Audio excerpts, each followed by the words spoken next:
कल्याण डोंबिवली महानगर पालिका के कर्मचारियों को मिलेगा 20,000 रुपए का बोनस। म्युनिसिपल कर्मचारी कामगार सेना के महासचिव सचिन बासरे ने केडीएमसी आयुक्त से मुलाकात कर 20,000 रुपए का बोनस मंजूर किए जाने की घोषणा की।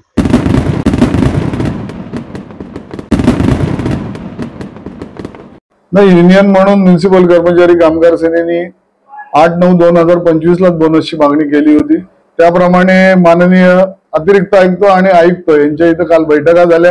त्या बैठकीमध्ये संबंधित सगळे अधिकारी उपस्थित होते। आयुक्तांची चर्चा झाली। आम्ही 22,000 बोनस देवा ही मागणी लावून धरली। आयुक्तांनी सांगितलं की आम्ही बसतो, चर्चा करतो आणि सांगतो। त्याच्यामध्ये प्रशासनाचं म्हणणं असं पडलं की यावेळी आपण आश्वासित प्रगती योजना लागू केलेली आहे, लोकांना पदोन्नती दिलेली आहे, 27 गावातल्या लोकांना परमनंट केलेलं आहे, त्यामुळे आपल्या तिजोरीवरती थोडा भार पडलेला आहे। तर आम्ही 20,000 रुपये बोनस देऊ। आम्ही प्रशासनाला सहकार्य करायचं या भावनेमधनं गेल्या वर्षीपेक्षा जास्त बोनस यावेळी आपल्याला मिळतोय, म्हणून आम्ही एक पाऊल मागे आलो आणि 20,000 रुपयावरती आम्ही पण मान्यता दिलेली।